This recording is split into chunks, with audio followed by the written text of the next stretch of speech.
Welcome to Nasdaq Trade Talks. I'm Jill Malandrino, Global Markets Reporter at Nasdaq. Joining me is Phil Mackintosh, Chief Economist at Nasdaq, for an update on the latest COVID-19 news, the U.S. and global economies, and how markets are responding to the progress of reopening the economy. And Phil, take a look at some of the data that we are presenting today, and it's not our most positive report that's out there. No, but at least we're starting to look at some of the real data that's coming through on economic recovery. So, looking at the ISM index, you can see that the manufacturing space has actually rebounded pretty positively. And that's a good thing. You've got to be careful because it's an index. So it's coming back from a very low base, and anything over 50 is getting better and anything below 50 is getting worse. The actual manufacturing level is about 10% below pre-COVID levels. But you can see it's bounced back a lot faster than the employment's kind of bounced back. And I think part of that is because the capacity isn't being fully utilized yet because we're still 10% below previous levels. And part of that is also just because we're now looking at a renewed slowdown, which you can see in some of the other data. And we've been talking about, especially industries that are exposed to people being indoors or in confined spaces. As soon as you see a spike in cases, you see a change in behavior. And so we've got some reportings today on Hyatt. It still looks like hotels are seeing about 50% or more reduction in revenue per room. So, there's some headwinds out there for sure. And unfortunately, that's going to make employment a little bit slower to recover than production. But started off looking really good with the production numbers this week. Phil, it's really interesting. We've seen activity in home builders and construction ETFs. However, while they're doing well, construction is actually seeing a decline. Yeah, interesting, isn't it? I mean, the activity we've seen and the inflows into the ETFs, even the discussion about how construction went back before a lot of other industries, you would have thought that the numbers would have been a bit more positive on the construction spending. But actually, the 4 straight quarters of contraction obviously means it's getting lower and lower and lower. So that's a little surprising, but it also doesn't augur well for how much construction's going on. So that's just another headwind in the economy, really.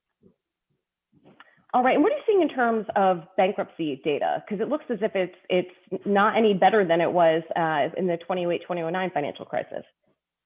Yeah, I mean, obviously on the weekend we had Lord & Taylor, we've had Brooks Brothers, we've had so many high-profile retailers announce that they were going to be in bankruptcy.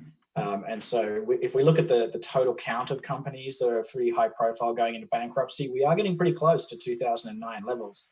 Obviously, the market is not fearful of that nearly as much as we were back in 2009. But remember, the banks, the last 2 quarters, have made some pretty big provisionings for losses. So the banks are probably looking at their customers and looking at their customers' cash flows and are a little bit more nervous than the rest of the market, that's for sure.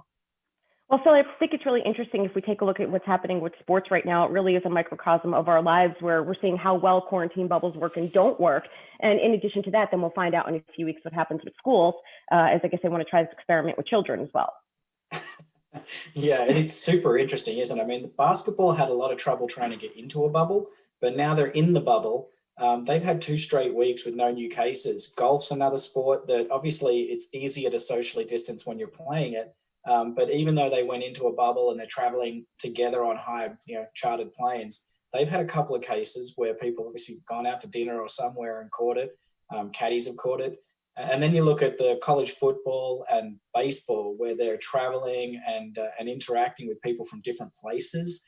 And they're having a lot of trouble trying to keep COVID out of each of the teams. And some of them have had super spreader events. So you can kind of see the point of quarantining in looking at the different sports and how they're trying to deal with COVID and dealing with getting sport back on our TV so we can actually watch it.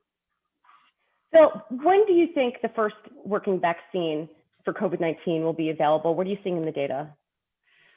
Yeah, so you'd really hope that by the end of the year we might have something. There's a couple of vaccines obviously in stage 3 trials right now. This week, Russia was talking about just starting to give people some of the vaccines that they've been working on, and India is talking the same way. So, we've already done 6 months of quarantine now. You'd sort of hope that it's going to be soon, but there's an interesting survey that Deutsche Bank put together where by far the most popular guess was around about 12 months from now. Which is not awesome. It's May 2020, June 2020 is sort of what people are thinking. So that's 2021.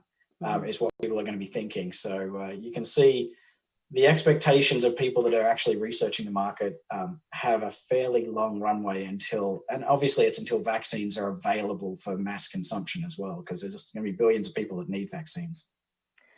All right. On that note, Phil, thanks as always for joining us on Trade Talks. Thanks, Jill. All right. Thanks for joining me. I'm Jill Malandrino, Global Markets Reporter at Nasdaq.